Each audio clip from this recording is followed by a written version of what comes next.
All right. Good evening, everyone, and welcome to tonight's community notification and education meeting. My name is Damon Bitney. I'm a commander with the Bloomington Police Department's Investigations Division. And like I said, tonight we'll be doing a notification and education meeting regarding a sexual offender that has moved into our city. The meeting's going to kind of go like this. Is in a few seconds, Brad from the Minnesota Department of Corrections is going to run the PowerPoint presentation. That'll take about 30-40 minutes. When he is done with that, we will open it up to questions.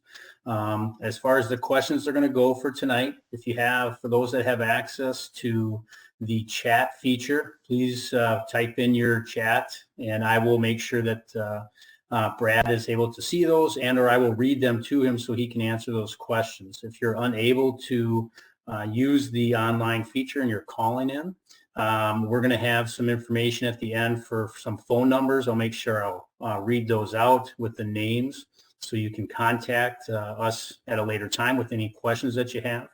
And just so everybody knows, everybody's been put on mute. And the reason that is this is going to be recorded for those that aren't able to join in at this time right now, so they can view it later. And that's kind of the same reason for the using the chat feature or calling in at a later time with questions, is to make sure that the recording works well and people can understand what's being said. So that's what we're going to do for tonight. Again, we're going to have Brad here take over as far as the presentation. And then if you have questions, feel free to put them in as the chat as you go. I'll try to keep up so I make notes of it for the end. Otherwise, wait till the end and we'll go from there. All right, everybody. With that, Brad, it's all yours. Thank you. All right. Thank you, Commander. And thank you, everyone, for taking the time out of your evening to attend this meeting and gain further insight into this very important topic and information. And to those who are able to hopefully view this later on in its recorded version as well. As you heard, my name is Brad Vandervet, and I am with the Minnesota Department of Corrections. I'm in the Risk Assessment and Community Notification Unit. And so I'm going to share with you some information tonight as we get into this topic that really, I think, has been what we've seen come up in types of meetings like this for questions that most people have. And so we're going to hit a lot of the information, hopefully, that you're here to learn tonight. I work very diligently to make sure this is not, death by PowerPoint. So I just want to give you kind of the overarching goal of what we're here to do. And so I'll begin my presentation really kind of outlining those core components of the state's broader risk management system and how they all kind of interrelate and work when it comes to this unique population, and use that information to kind of provide us all with a basic understanding, or at least a similar ground to move forward from with all the knowledge of all the different things that are out there and components, as we then get into the information about the individual you're here to learn about tonight. And then once we have that information out there, we'll go on into some resources that are available, and then on into question and answer to address any questions that may still be lingering following this PowerPoint. So without further ado, where conversations like this make the most sense to really start is at that kind of that fundamental point that we all have knowledge of as a community. And that is that those people that engage in this type of conduct and behaviors harm, they exist, and we know this as a society, as communities, and so we understand that risk is in our lives. But what we really come here to learn at meetings like this is, what are we doing as systems, state systems, county systems, cities, and so on, to address those individuals that we become aware of through their conduct and behavior. And so that's what I'm going to really want to get into here as we go forward. So one of the main pillars of that state risk management system that came online for managing this population was the registry. Now, the registry began in the early 90s and really was built and founded on ultimately the abduction of Jacob Wetterling. The Wetterling family, and later on to advocacy groups like the Jacob Wetterling Foundation and others, went around to local law enforcement following the abduction of Jacob and really asked, what more can we do to augment your tools so that we can help to build your processes so that you have everything possible in your policing efforts to address and deal with this unique population. What law enforcement really said resoundingly across the board was, we need a tool that collates our data. Up until the registry, law enforcement, each unique agency would house its data in its own silo, if you will. And that data would be shared, but after the fact, when something had occurred. With the registry, what happens now is that law enforcement has an active system that they can access at any time, and that data is known across the state and even nationally. And so in 1991, the registry came online. It was determined by the legislature that it was going to be maintained and managed by the Bureau of Criminal Apprehension, or the BCA. And so in the registry, for those that are subject to it, they must provide law enforcement with critical information, things like their primary address, any secondary addresses that they may frequent. So places like vacation properties or cabins or things like that, or significant others' houses if they're visiting with some frequency. So those secondary addresses must also be made known to law enforcement. They must also make sure law enforcement is aware of any and all employment that they have. And if they operate a motor vehicle for that employer, they must make sure that they're providing law enforcement with that information as well. You can see here that they also have to register any schools that they're attending, vocational or otherwise, and they have to register any vehicles that they themselves use, own, or possess. And in addition, they provide law enforcement with other information like scars, marks, tattoos. They have to provide current active phone numbers and other things like places they may rent, like storage lockers or storage units. And so there's a broad array of data that is collected and maintained by this registry so that law enforcement has a ready tool so that if they need to quickly whittle down a list of people of interest to look to if something's going on, they have this tool available to them. So when I get to talking about the registry, often the next question that comes up is, well, then who has to register? Because we know that there's been a name change over the years and it can get confusing. And so to be registered in Minnesota, you must either be charged with or convicted of a criminal sexual conduct type crime, any kind of sexual conduct crime against a child, or kidnapping and false imprisonment. So those two that I just mentioned, the kidnapping and false imprisonment, as you can see, are not sex-specific crimes. And this is why the registry's name was changed from the Sex Offender Registry to the Predatory Offender Registry. And a simple way to keep it straight in your mind as we go forward tonight is this, is that all registered sex offenders, while not all of them were engaged in sex crimes, those that were convicted of sex offenses are predatory offenders. While not all predatory offenders are sex offenders, some of them may be kidnapping or false imprisonment. So it kind of helps as we get into the jargon. With the registry, it is for law enforcement purposes only. Our registry is available to law enforcement for policing purposes and is not public data. It's considered private. But for meetings like this, I'm able to take kind of a 10,000-foot flyover view of what's going on in our state and share that with you. So as we get into these numbers and really start to explain them in depth a little better, I want to put in your mind an analogy of a funnel. I want you to think of the broadest end of that funnel being those sex offenses that occur throughout communities. And what we know from our data, and we have a lot of data, is that only a percentage of those offenses that are occurring ever go on to get reported to law enforcement. And that funnel already begins to narrow. Of those that are reported, only a portion of those will go on to receive formal charges, and the funnel narrows further. Of those charged, only a percentage will go on to be convicted for that crime or crimes, and of those convicted, only a percentage of them will ever go on to cross the threshold of prison. And I'll go into some detail as to why that's a unique component of all of this, but you can see just how quickly that funnel begins to narrow.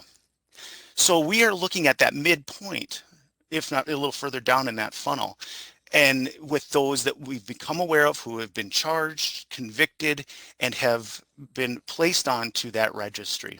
And as of the first of this year, you can see that there were approximately 18,727 registered individuals in Minnesota.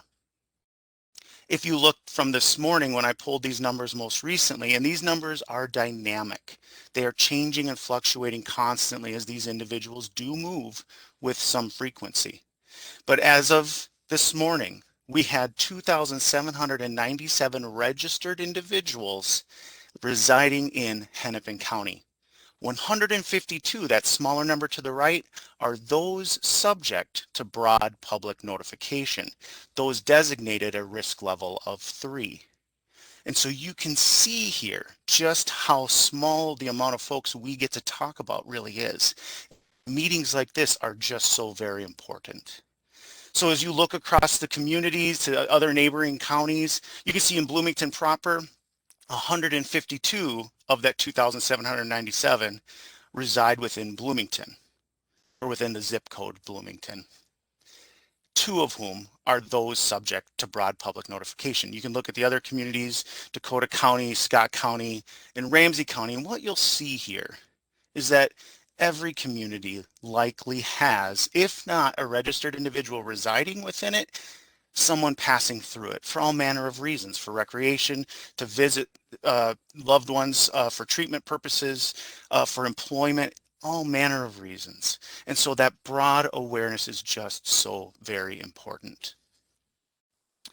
Another component of the risk management system that I really want to share with you tonight is you're thinking about this broader context is the Notification Act.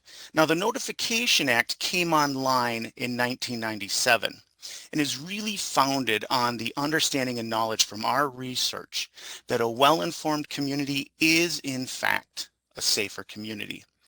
And we commend our partners in the Bloomington Police Department for their efforts to ensure that this important information is getting out to the broadest amount of people as possible.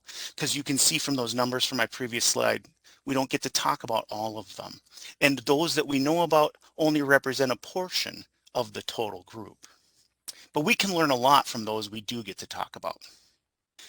So now that we understand a little bit that notification only applies to a specific group, let me go into more detail as to how that works. So notification only applies to those registrants that have crossed the threshold of prison. They must have entered prison for their crime. If they received a stayed or probationary sentence, they are considered a no level assigned individual. So you think back to that slide with all the numbers, that included all of them from no levels assigned, from level 1, level 2, and obviously those ones we showed you on the right, the level 3s. So to be considered the threshold of prison, it can be any state prison in Minnesota or throughout the United States, to include U.S. territories, includes federal prisons and military prisons. And it also includes those civilly committed to a state hospital. And so they also fall into that notification component. And where it doesn't apply are to those juvenile registrants for juvenile offenses only, and those who receive that stayed or probationary sentence like we discussed.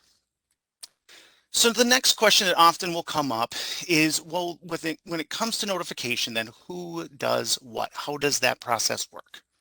So the Department of Corrections is responsible for the assessment and assignment of risk levels, and then law enforcement is responsible for the notification specific to the scope of the level assigned.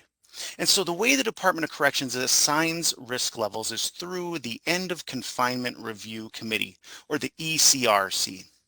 Now, this committee convenes 90 days prior to a registered individual's release from prison or earlier, and it reviews all the available data and information that they can attain.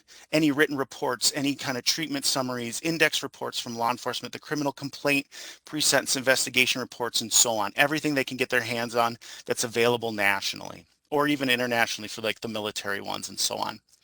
And then they compile all of that information, and an assessor, a psychiatrist, will go through and review all of it. And they will take that information and then they will wrap that up with an interview of the individual that they're assessing.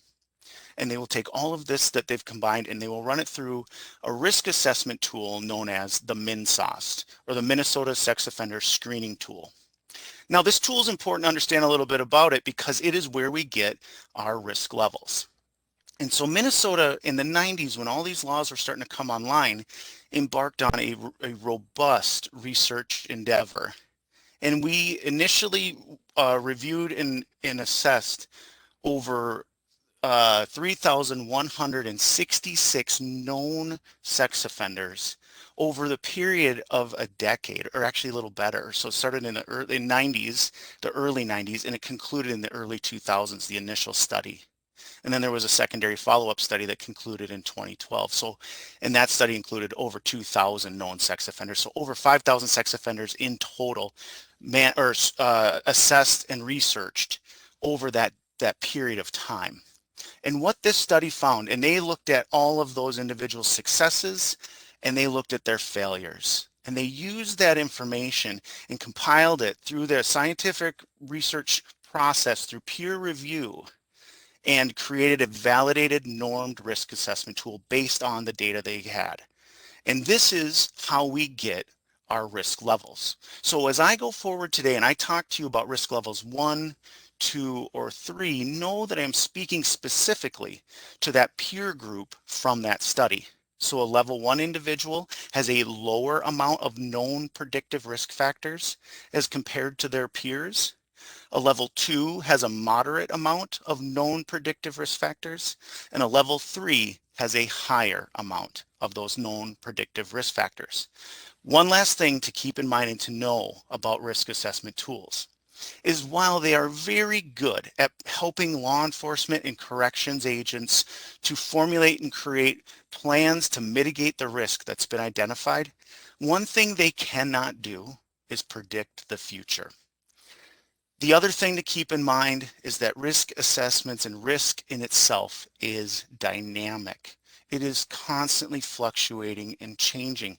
Those factors move all throughout an individual's life. And so somebody who's been assessed a level 1 could find that if they're not engaging in those positive pro-social interactions that they've been taught to do through treatment and therapy, that they may find that their risk assessment goes up. They can be reassessed.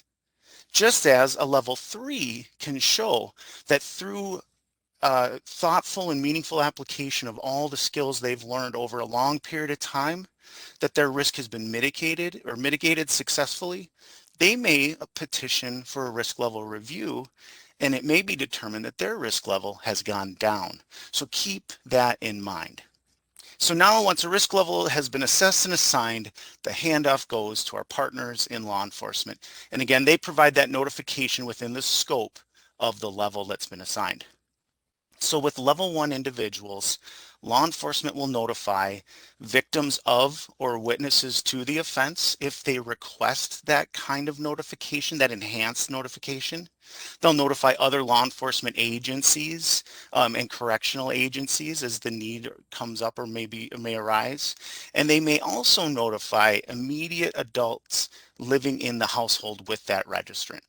And that is the scope of a level 1 notification.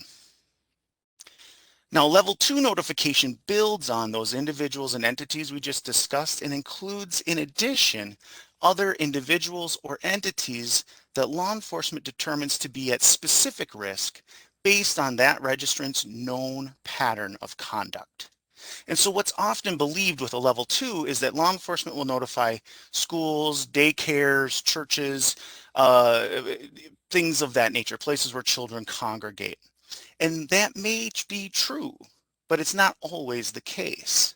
So in a scenario where a level 2 enters a community and law enforcement's made aware of them, and they determine by reviewing that dossier of information that they received from the risk assessment unit, that this individual focuses their conduct and behavior on adult females at social gatherings, think bars or concert venues or things of that nature. In that scenario, law enforcement may determine that it's more prudent to notify proprietors of the bars or concert venues in the area, as opposed to the local daycare that serves children ages infant to school aged. Now, on the flip side, in a scenario where law enforcement is made aware, becomes aware of a level 2 entering the community, and they determine through their review of this person's information that they focus their attention or their behavior on unaccompanied minors. Think teens in transit from school to after-school programs or home.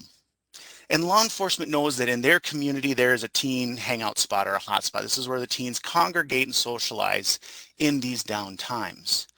In that scenario, law enforcement may very well go to the proprietor of that hangout spot and provide them with this notification and say, hey, if you see this individual hanging around, formulating relationships, give us a call. Let us know. We're going to come out. We'd like to talk to them and find out more about what they may be up to. So that is the nuance of a level 2 notification. And then on into a level 3 notification. Now this is where we get into that broad public notification. And it can come in many different forms. It really comes down to how law enforcement communicates best and most effectively with its own community. And again, we recognize all of the efforts of the Bloomington Police Department in getting this information out as broadly as possible. So I want to transition now to some of the data that we did collect while we did those robust research studies, and in specific parts of the data that I think are really applicable as you're contemplating how you're going to use all this information and apply it to your family and broader community safety planning efforts. And I like to begin with that narrowest end of that funnel to kind of bring you back to that analogy and what we know. So for those that cross the threshold, and the number does fluctuate year after year, but on average, regardless of the number that's coming in, on average, the breakdown of risk level assigned are, as you can see, on average, the majority are assigned levels 1 and 2. 15% on average are assessed and assigned level 3. And those are the folks we get to talk about. But know that from the information we get to share on those that we do get to talk about, you can apply it more broadly into those safety planning efforts. As you are contemplating this further, some of you may be aware already, and if you're not, I want to make you aware that the Department of Corrections on its website has a locator tool. And you can go onto that locator tool and you can search for those individuals in the state that are subject to that broad notification. And so this is our public registrant search function, often confused as the registry, but it is not. It only is for those subject to that broad notification. And you'll see as of this morning, and again, these numbers are dynamic and they do fluctuate and change, but as of this morning, we had 470 individuals subject to broad public notification throughout the state of Minnesota. 10 of those individuals are currently out of compliance with the registry and need to be brought back into compliance. And so you can just see with these folks here that they're going to be crossing all manner of boundaries and lines. They're going to be crossing city lines, county lines, and even in some cases state lines for work purposes, recreation, and so on. And so that, again, it's where these individuals are spending those waking hours that we need that broad awareness to be most present. Other information that I want to share with you as you're thinking about applying this into those safety planning efforts is the relationships between those who engage in this type of harm and the people they hurt. And what we've learned from our studies mirrors another study, and this is actually one from the Department of Justice from 2000. And I like to put it up there just so we have a little diversity from the different studies going on. But what we find is other studies are very much that were conducted the way in a manner like ours are very much aligning with their data. And what you can see from this is the majority of those who engaged in this type of harm were known to the victim. And they used that relationship, whether it's familial or extra-familial, and that knowing, that trust that they'd built to exploit that access. You'll see here that about 7% fall into that stranger category. And that's worth looking at further, because no doubt as you're thinking about this information, you're going, Brad, I see what you got there. And yes, I can deal with my family. I can set my boundaries for the people in my family. I'm good there. I can make sure my kids are safe. And you know what? We're very proactive. We can even deal with the people that get to have a relationship with our children. We know how to vet them. We know the different tools that are available. But what gives us the most pause as community members and as parents is that stranger group, because this is that group that we don't have direct control over. And so it does. It sends that chill up our spine, as it should. So it's worth understanding a little bit more about how this research it was conducted. So the way the assessments and assessors worked was that when they reviewed the crimes that they were looking at, those sex offenses that had occurred, they had to create a cutoff. And they determined that that cutoff would be 24 hours. And so if they could not determine that the victim and the perpetrator knew each other for 24 hours or greater, they would fall into the stranger category. Now, inevitably, with that kind of a cutoff, it's arbitrary, but you have to make the line somewhere. You're going to have scenarios like this, where let's say two teens meet up at a house party, at a gathering, social gathering, and they're there with their friends, large group of kids, and the night's going the way it's going. And pretty soon, two teens separate from the group and they go off to somewhere isolated, and the night takes an awful turn. Now, that scenario would fall into the stranger category. But what we tend to think of more as parents and loved ones, when we think of strangers, is the person that's lurking just outside of our awareness, just beyond a scope of our knowledge, who's lurking with ill intent. And that group tends to fall in a much smaller category of about 3%. Now, that is chilling information, I know, and it is cold comfort. But as you're thinking about your finite resources, both your families and your communities, I don't want you focused solely on that 3% and negating all of the more likely potential, what we know percentage-wise. I want that awareness broad. I want you to use the information and knowledge that we get to share about the specific individual tonight and others that you can go learn about on our website and apply it more broadly into all of the different interactions that may be going on in your family and loved ones' lives. Other information that I want to share with you tonight as you're thinking about how you're going to apply this is the age breakdowns of those harmed by this kind of conduct. Now, if you're like me, you'll see this is broken into thirds, and very quickly you'll start to look at the numbers to the right. And what you'll start to see is that 2/3 of these ages are children. And then you're going to look further and you're going to see the narrowest age range up there is 13 to 17. And that group constitutes 33% of those harmed. That's 9% of the population. And that is staggering. And it is worth unpacking further to go into what's going on here. So what we know from all of our work and our collaboration with victim advocacy groups and the research that's been out there is that those children, those early age children, 0 to 12, are still very much in the care of those trusted adult support networks, their parents, their loved ones, and so on. And so we as agencies and organizations want to make sure that we are providing those trusted adults with the best tools possible to vet the people coming into those children's lives. But what inevitably happens when we get into those teenage years is the very thing that we as communities work so hard to achieve. And that is a safe neighborhood, an environment for our kids to go out and express and explore their own autonomy. And they deserve every bit of that. But that is what inherently makes them vulnerable, because now they are formulating relationships outside of the watchful gaze of their trusted adult support network.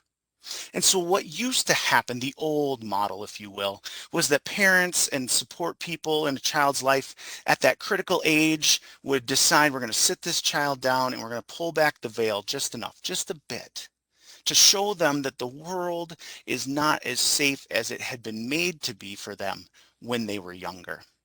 And what we found with that the talk model was that kids tended to react really one of two distinct ways. Either they would throw that information right back in their loved ones' faces and say, Mom, Dad, Grandpa, Grandma, you're overreacting. My friends are good people. They're not going to hurt me. We're just fine. Or they'd be on the other end of the spectrum and they'd say, I am so frightened by what might happen to me. I'm going to change my lifestyle. And they stop engaging in those activities that they so much love and enjoy. Neither of those reactions is the outcome we're looking for. We know from all of the information we have is that scared kids do not equal safe kids. So we want to work to make sure that the information we're providing them isn't going to frighten them so. But we also need our children to understand that nice people do not always equal safe people, as you'll see when we get into the specifics about the man you're going to learn about tonight. So what we recommend now through our, like I say, different advocacy groups that are out there is a lot of little talks that go with the child all the way from the young ages all the way up and through into their adult years, that build on one another in an age-appropriate way so as not to create fear and move them to the point where when they reach those critical ages where they're formulating those relationships and developing that autonomy, they have that core set of tools to rely upon should someone test their boundaries. And so as we go into this more, I will give you some resources as you're contemplating how to have or augment the talks that you're already having with your family and loved ones. So now I'd like to switch gears and really use the information I've provided you as that overlay as we get into the specifics about the man you're here to learn about tonight. This is Demetrice Sanders. First, let me speak to photographs. Photographs are updated on average of annually, or should the subject change their appearance in a significant way. So if you were to see Mr. Sanders out and notice that he had modified his appearance in a way that he no longer looks like these photos, certainly do let either his supervision agent or law enforcement know, and they will attain updated photos and get those onto the registry. And I will make sure that they go onto that public registrant search tool so that you will always have an accurate photographic depiction of him for as long as he is subject to broad notification. This is Mr. Sanders' vitals. He's currently 42 years of age and is residing at the 1300 block of East 78th Street in Bloomington. Now, one of the questions that will often come up in meetings like this is, why do we use those proximal addresses? Brad, it would give me a great deal of comfort if I could just know where he lives. And the answer lies in that earlier information I provided about the registry. The registry and all the data it collects is private information by law. And so therefore we cannot share it broadly. But what we can do with a proximal address is quite a bit.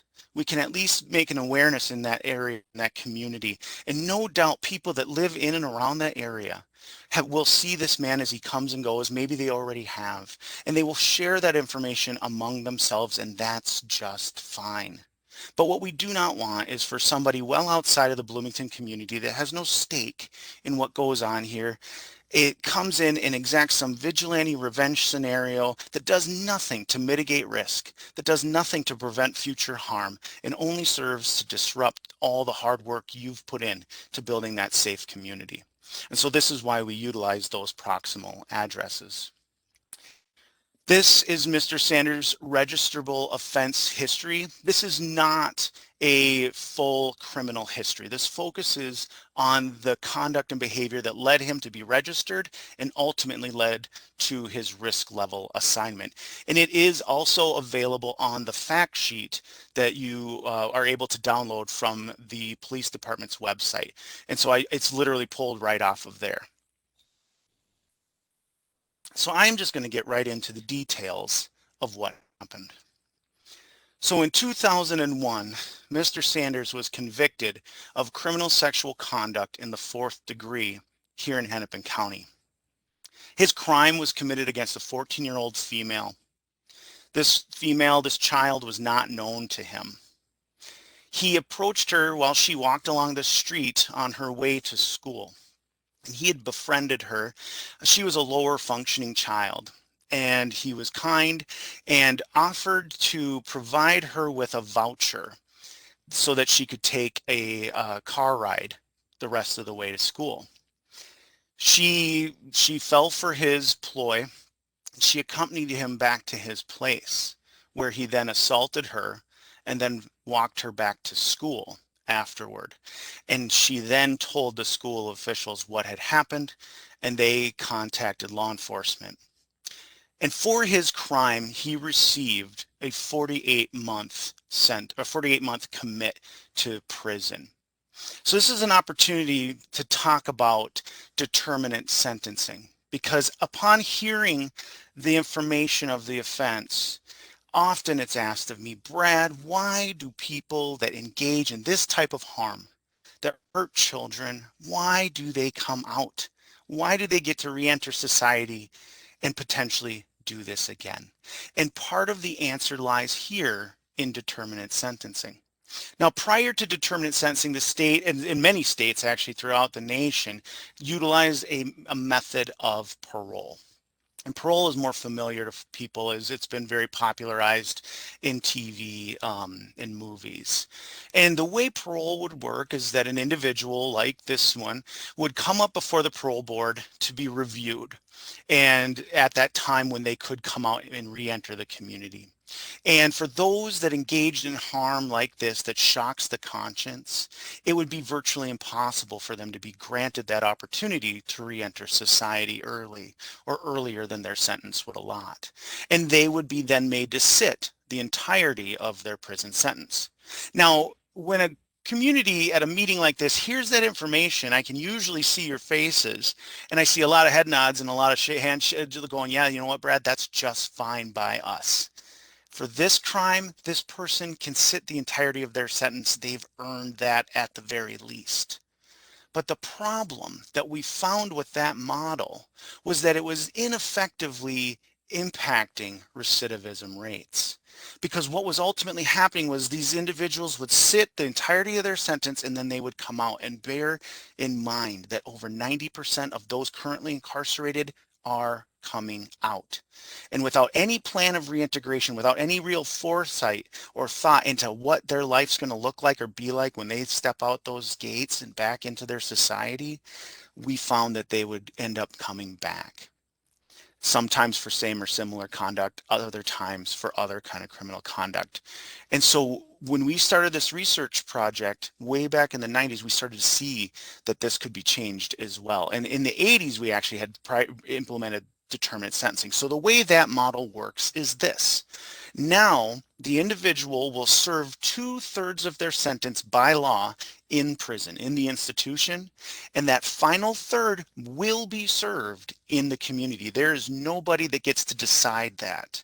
Not your law enforcement officers, not the judges, not anybody. The legislature made it so, like I said, back in the 80s, they are coming out. So we work in the corrections department and area to create a release plan that's robust and meets those risk needs that have been identified to mitigate them as best possible. We then share and convey that plan to law enforcement who help us implement it on the community side.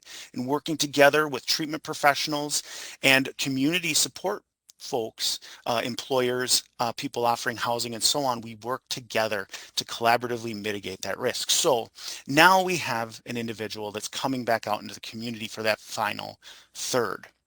So for him, you can see 48-month commit, 2/3 in, 1/3 out. This was stayed initially, granted probation for 7 years. He did not cross the threshold of prison. So at that moment of sentence in 2001, he would have been one of those registered individuals with no risk level assigned. So he would have been one of those that we wouldn't be talking about. However, in 2002, the court vacated that stay. They removed that stay and executed the sentence, and he crossed that threshold to serve his time. And as an enhancer, they added a 5-year conditional release period. This is a part of the sentencing component of that risk management system. We have enhancements for this type of crime. So for somebody that would be coming out for a similar crime that required 48 months, they would do 2/3 in, 1/3 out, and that would be the end of their sentence. That would be expiration. But for Mr. Sanders and those who engage in this type of harm and conduct, there's a 5-year conditional release period. So it extends that final third for 5 years to ensure that they have ample opportunity to work with their treatment and correctional professionals as they are transitioning and utilizing their planning back into the community. Now that 5-year conditional release has been modified and changed now. That no longer exists. It's all 10 years. So there's an enhancement component to our state's sentencing model. So for Mr. Sanders, the breakdown of his prison time goes as follows. He enters prison in 2002 after they vacated that stay, and that was for that CrimSex 4 that we just described. He gets assessed and assigned for his risk level and is assigned a risk level of 3. And he comes out on that final third with that 5-year conditional release behind it on January of 2005, where he's in the community on supervision. And that supervision, that final third, expired January 8th of 2010. Now, for my number crunchers out there, know that you have to take into account jail credit that he received pre-sentence and any kind of jail that he may have done while he was in the probation portion of his time. He may have gone in for punitive correctional time. So just know that if you're trying to run the numbers, they may not necessarily work out. So he was no longer on supervision January 8th, 2010. He had finished his sentence. His rights had been restored to him. He was off paper for that file. So here today, we need to talk about what's going on and why is he still being worked with in the community with corrections. So in 2018, Mr. Sanders was convicted of failing to register as a predatory offender here in Hennepin County. So it's not a sex offense in its own right, but it definitely stems from his past sex offense conduct and behavior, i.e. he's on the registry. So he gets a failure to register for failing to comply with those requirements of the registry, like we talked about before, and that is a felony in and of itself. And for that crime, he received a 16-month commit to the commissioner. That commit was stayed, and he was placed on probation for 3 years. And that probation is set to expire here, or did expire actually, in February of this year. So that file is now closed as well. But he still remains under local supervision. He is actually on for some 2019 offenses, not sexual in nature, that have him on community supervision. He did not go back to prison and has not been back to prison since his sex offense crime, actually. So that file that he's currently on local supervision for is set to expire here on August 16th of 2024. And he'll be off paper entirely unless he finds himself running afoul of the law again. And hopefully that will not be the case. He is required to register as a predatory offender until 2035. Now the registry is at a minimum. For anybody assigned to the registry for a registrable offense, they must be on it for 10 years or the duration of supervision, whichever is longer. And if they are convicted and re-enter prison for a new crime, or jail, I should say, re-enter custody for a new crime, any crime, that registration period starts over with additional time added on. And so this is what's run his registration period out now until 2035. And should, again, he find himself afoul of the law for any reason, sex-related or otherwise, that number will change. So he has to remain accountable to law enforcement even past that 2024 expiration date, with everything from his employer to where he lives to what he drives and so on. So for his local supervision, for the duration of that time, he is working with the Hennepin County agent out of the Hennepin County Community Corrections and Rehabilitation Office. It's LaTanya Reeves, and this is her contact information. So if you have any questions about his current local supervision, certainly do reach out, and they are happy to assist and help you. If you have any concerns that he may be engaging in conduct or behavior that's of imminent risk, contact law enforcement. I want you to always keep that in mind. Your best and most direct resource as you're thinking about all this information is your local law enforcement. These folks have been dealing not only with this population, but with all of these things for a long time, and they're very good at what they do. Do reach out to them. If it, like I said, if it's imminent harm, if you just are concerned that somebody could be hurt or that something is really going wrong, call 911.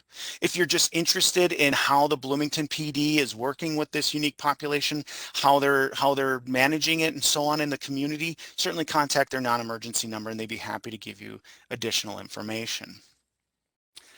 Other resources I want to share with you as you're putting together your tools to go forward here is, I think, one of the better ones when it comes to those family safety planning efforts to at least begin with, and it is the Jacob Wetterling Resource Center. Please make them a cornerstone of your family safety planning efforts. Do go on to their website, check it out, even call them. Oftentimes in meetings, back before COVID, when we could actually be standing in front of one another, I'd have people come up to me and talk to me and say, Brad, I have a child that's has developmental disabilities, and they create and generate friendships so very quickly. I'm worried. How do I talk to them uniquely? And I will steer them and you and anyone else to the JWRC as a great starting point. As you're thinking about the specific unique needs of each individual in your own family and beyond.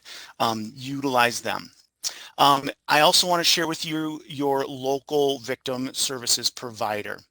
Conversations like this, regardless of how hard we try to not reopen old wounds, knowing what we know, though, is that the odds that somebody watching this tonight or viewing it from in its recorded state later will have likely been impacted by this type of harm, either directly or they will have supported somebody that has been impacted by this type of harm.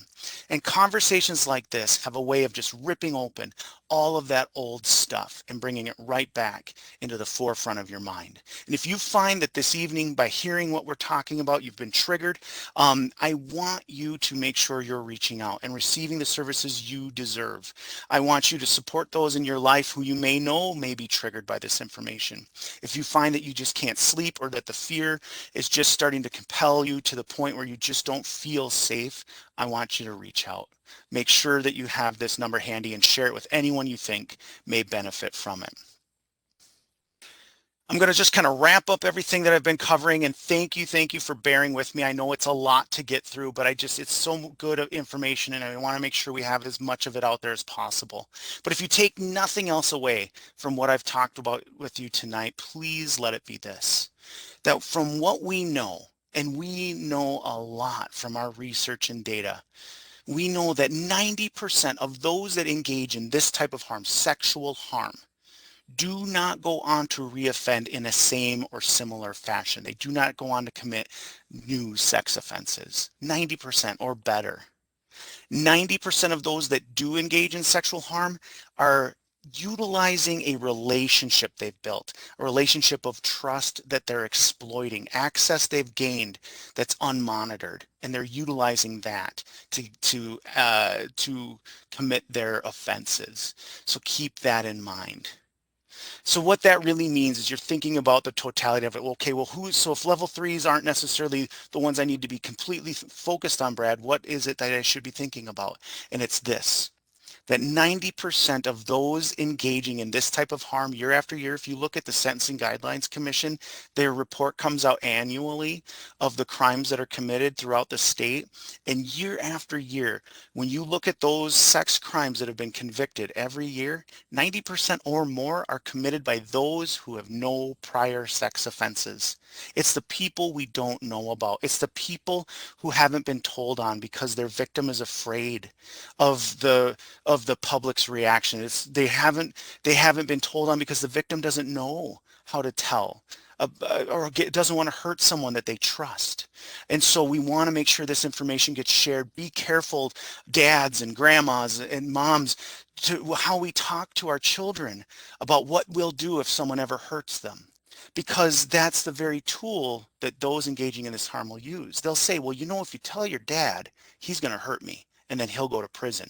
Well, now that child is keeping their secret. And so keep that in mind. Ladies and gentlemen, it really does come down to that relationship piece.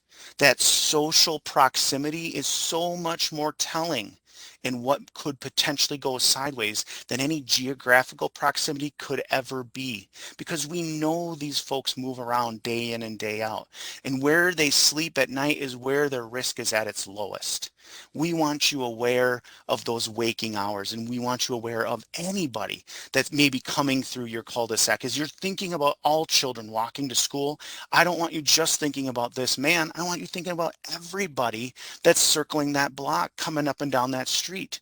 I want everyone to be within your scope of awareness. No one is above your scrutiny. And if we all work together, we create that community that our children deserve. And we do it together with all of our different agencies, working within our roles and within our capacities to serve our children as best possible. Some additional resources I just want to throw up on the screen. If you can take a screenshot of it, you may already know of these, and they'll be on the recorded version as well. Just as you're trying to get all this information, there's so much good detail and data out there. I want you to have that available. Don't just let this be the only bit you get on this important topic. As far as local resources go, I want to steer you to the Bureau of Criminal Apprehension. Yes, they run the BCA's Predatory Offender Registry, which is just for law enforcement, but they also do have the public criminal history search site. You can go on there right now and you can search anybody. All you need is their first name, last name, and date of birth. And for parents or community organizations that may be vetting a volunteer, you may be looking to hire a tutor or something along that lines, or a new coach, utilize this as a tool. Run their first, last, and date of birth through this thing and just see what you get. Anyone that's not willing to provide you with that critical information, I would say probably doesn't deserve to be on that short list for consideration in those roles. Another resource for you is, obviously, as we've talked all through the night here, is the Department of Corrections website. We do maintain all of the data and publications that we just talked about here in its pure form, not just in PowerPoint form. So I encourage you, if you want to sit down with that stuff and read through it, to do so. Draw your own conclusions. Don't just take my word for it. If you have a hard time finding it, certainly let me know. My number's at the end of this, and I'll help you get there. We also have the Locator Tool, like we talked about, and that's where you can find anybody under the DOC's jurisdiction currently, and then the public registrant search are for those level 3 individuals or those civilly committed individuals who are subject to broad public notification currently. So with that, I'm going to throw it back over to the commander, and he will proctor our Q&A portion. Thank you, Brad, for all your information. It's extremely helpful. I know that's a lot to take in for some people, so I just wanted to reiterate a couple things that Brad said. So all of this information is going to be on our website. So if you want to watch the video again, if you're looking for those that tuned in just by phone, and if you do not have access to a screen and you're wondering what some of those numbers are, you can get that from our website. I will provide you with just a couple. So if you have something to write with and something to write on, some of those numbers, the easiest one is to our police department, and that is 952-563-4900. Once again, 952-563-4900. And that you can just basically indicate that you have questions regarding the community notification meeting, and they will route you to the appropriate individual. One of those individuals might be our detective, George Harms, who kind of oversees this program within our police department. And another would be Katie, who does our crime prevention.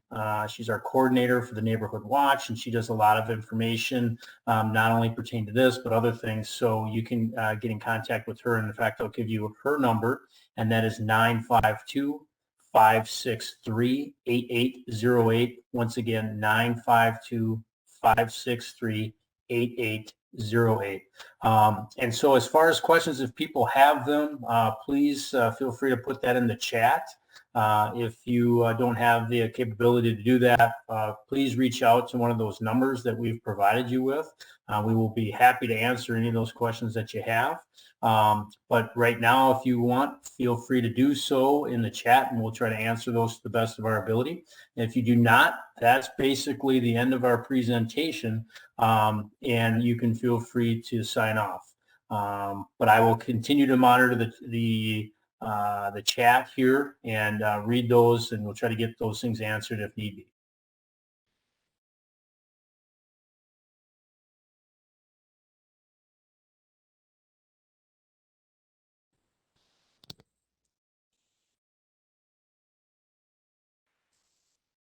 One question did come in. It says, in January, we were told that a registered offender was living in Bloomington.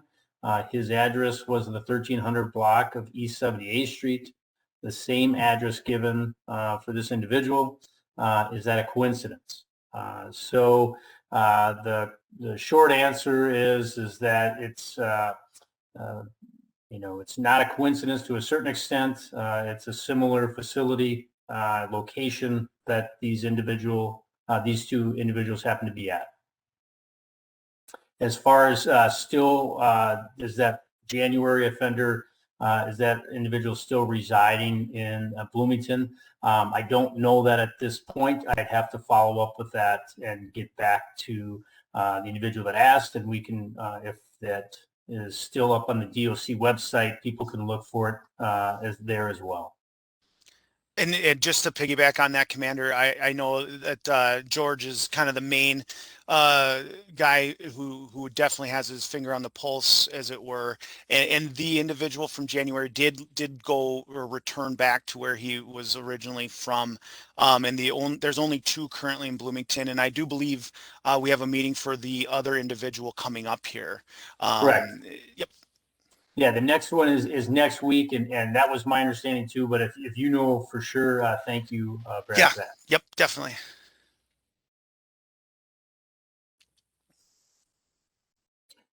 I'm going to just give it a couple more minutes in case there's any other questions that want to come in the text. Again, for those that do not, feel free to sign off, or if you have things, feel free to reach out on that website with more information.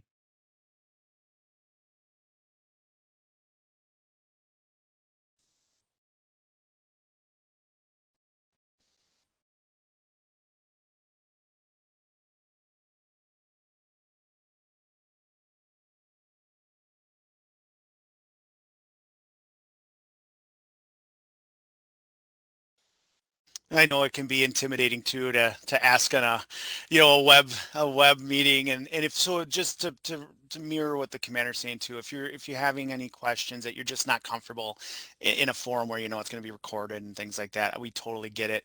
Certainly contact me or whomever. You've got the agent's number, you've got my number, and you've gotten all the numbers from the Bloomington side.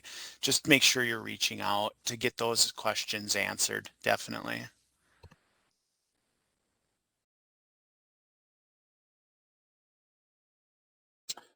All right, everybody. I don't want to take any more time that I already have from everybody. So again, like Brad said, and I'll reiterate one more time, if you have questions, please reach out to us. We want to make sure that you feel like you have the answers that you need and you want, whether you've felt comfortable asking them in this setting or not. Please reach out to us because we want to make sure you feel comfortable. With that, thank you, everybody. That's going to be the end of this meeting.